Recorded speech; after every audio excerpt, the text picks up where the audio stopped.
Please be ready for dictation of exercise number 13 from April 2023 issue of the Progressive magazine. 10 seconds to go.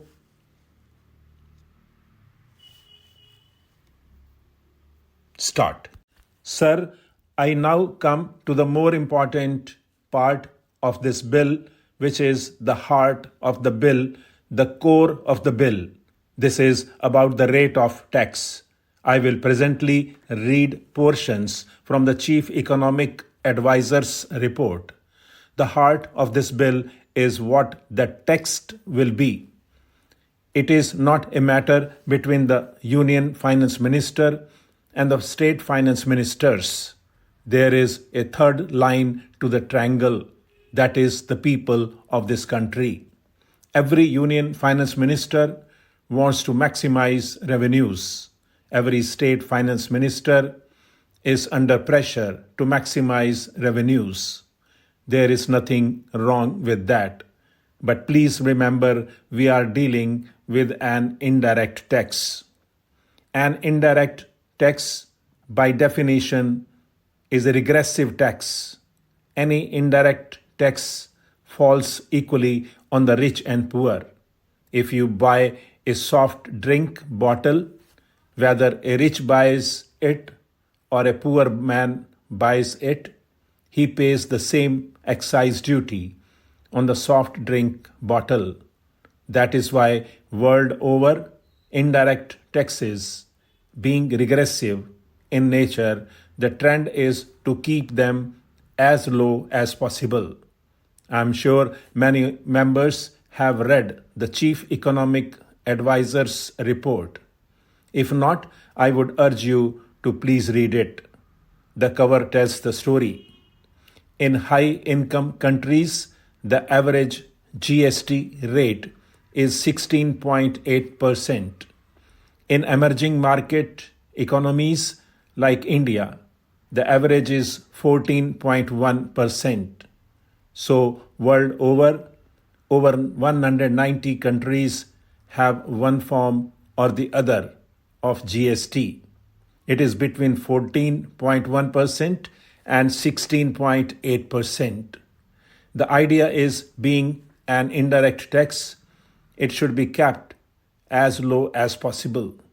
The taxes that fall more on the rich and less on the poor are income tax and corporate tax. Those are the taxes consistent with other goals which the country may have. Those are the taxes which must be of principal source of revenue. In fact, for many years in this country, there is a complete tax distortion. The collection from indirect taxes is larger than the collection from direct taxes. I think we crossed the line sometime in the year 2006 or 2007. Maybe in 2008, we crossed the line when the collection from direct taxes overtook the collection from indirect taxes, and that remains so even today in our country. In fact, the collection from direct taxes should far outweigh the collection from indirect taxes. So what do? We need to keep the taxes low. At the same time, we must protect the existing revenues of the union government and the state government. So how do we go about it? We go about it by discovering what is called a revenue neutral rate. That is not the actual rate of tax. That is simply a step in deciding the slab rates. It is not so technical. In fact, it can be explained in fairly simple terms. You derive an RNR, and then from that RNR, you work out the slab rates. Today, please remember, over 80% of excise duties are between 12 and 14%. Over 56% of VAT is in this range of about 13 to 14%. So, on an average, 70% of the goods have a tax incidence of about 13 to 14%. But there are huge tax losses because of an inefficient collection machinery, and a large number of goods escape taxes. They are neither captured by the union nor captured by the states, etc., etc.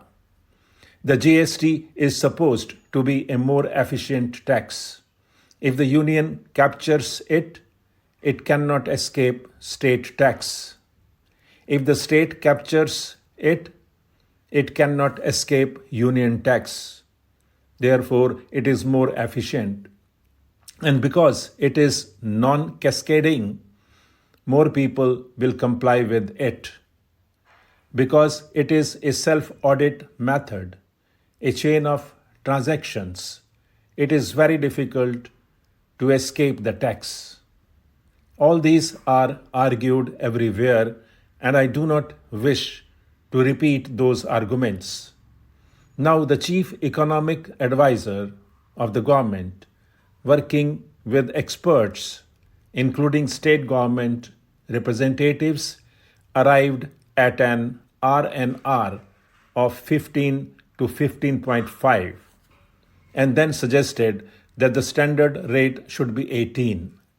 The Congress party did not pluck 18 from the air. This 18 came out of your report. The standard rate must be 18.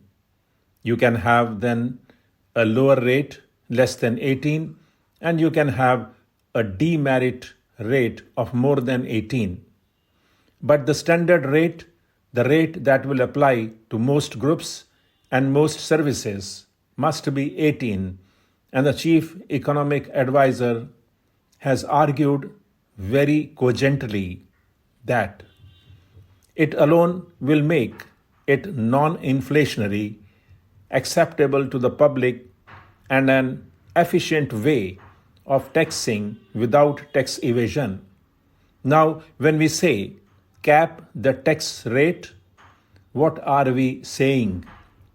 We are saying that this rate should not be changed by the whim of the executive.